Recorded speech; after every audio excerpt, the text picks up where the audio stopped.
여러분 반갑습니다. 여러분의 멘탈 전도사 천마스입니다.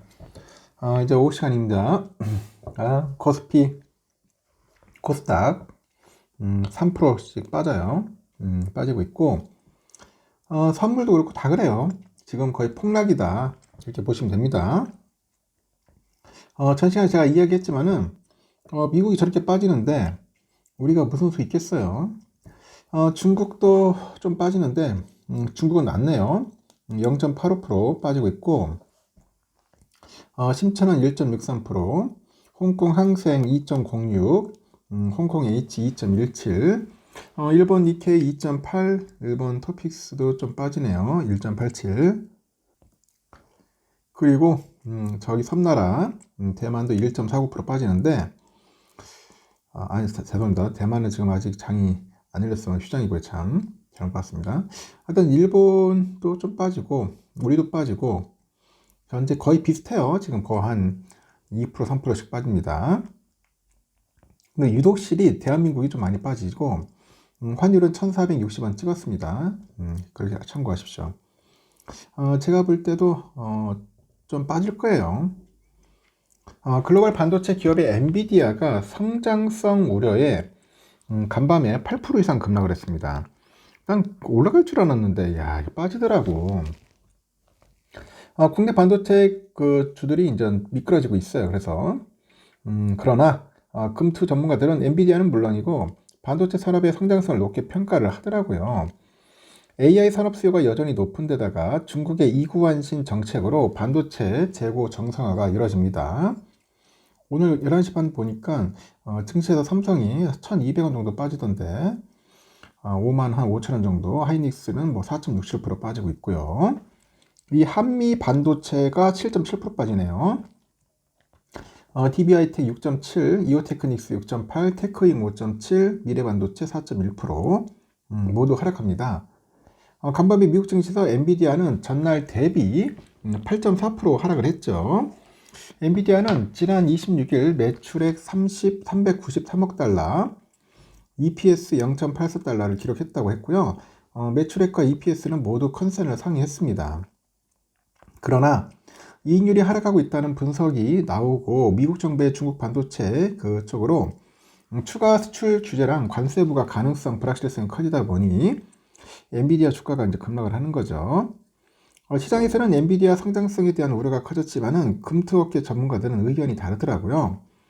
AI 산업이 견고하고 성장하고 있기 때문이다 그런 이야기를 하고 있고 단기적으로도 도널드 트럼프의 그 추가적인 칩 수출 규제랑 이 관세 부과가 반도체 업종에 부정적인 가능성이 있다고 합니다. 그래서 차세대 신규 AI GPU의 강한 수요가 이어지고 있고요. 글로벌 AI 테크 기업들의 주가 모멘텀으로 이어질 거라고 전망을 합니다. 한때 AI 반도체 산업에 타격을 줬던 딥시크 쇼크도 해소되는데 시간이 지나면서 딥시크 개발 비용이 실제보다 축소됐을 것이다 그런 가능성이 제기됐죠. 머스크의 AI 기업 xAI가 AI 모델 글록3를 공개하다 보니 성능 개선을 위해서 GPU를 확장해야 한다는 것도 증명이 됐고 xAI는 앞으로 AI 모델의 기존 대비 5배 확장한 100만 개의 GPU를 투입할 예정입니다. 이렇게 AI용 GPU 수요의 바로미터인 HBM 수요가 여전히 강세인데 삼성과 하이닉스 HBM 판매량 감소는 일시적이고 연간 HBM 추락 계획에는 변동이 없다 그렇게 설명을 합니다. 중국이 이구환신 정책을 펼치는 것도 반도체 산업에 긍정적이에요. 이구환신은 노후 제품을 새 제품으로 교체할 경우 보조금을 지원하는 중국의 소비 진작 정책입니다. 스마트폰 수요가 이구환신으로 인해서 가장 많이 증가하면서 D램 재고 일수가 지난해 4분기 말에 보니까 8주에서 올해 1분기 초에 6주로 감소했습니다. 이어서 중국의 이구환신 정책으로 반도체 재고 정상화가 기존 전망보다 빠르게 이루어지고 있고요. 오는 2분기 반도체 고객사들이 재고 비축을 하려 한다면 메모리 가격 하락폭도 빠르게 축소될 것이다. 그렇게 예상을 합니다.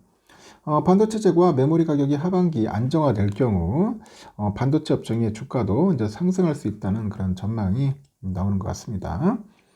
여전히 강력한 글로벌 AI 투자 수요와 레거시 메모리 가격의 하향 안정화라는 그런 큰 방향성을 고려해보면 반도체 업종 주가 흐름은 좀 긍정적일 것이다. 그렇게 보는 것 같아요. 그러다 보니 다양한 이야기들이 좀 있긴 있습니다. 하여튼 참 쉽지만은 않은 것 같네요. 쉽지만은 않은 것 같다.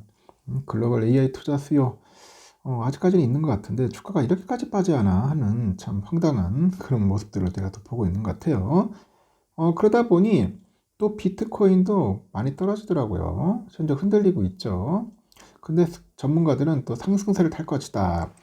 그런 이야기를 하는데 시장 급락에도 불구하고 장기적으로 강세 흐름이다.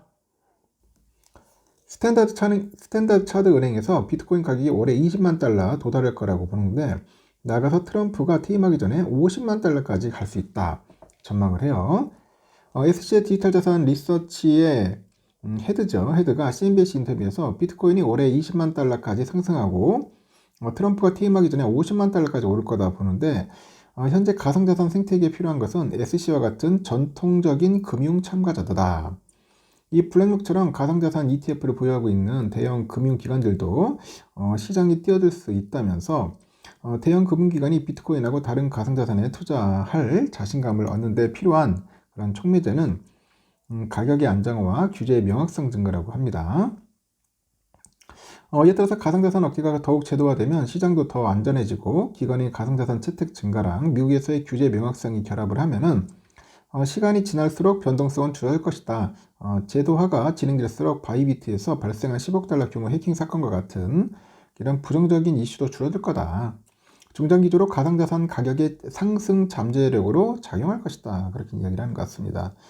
제가 볼 땐 지금이 오히려 비트코인이 덜 떨어지는 것 같아요. 주가보다.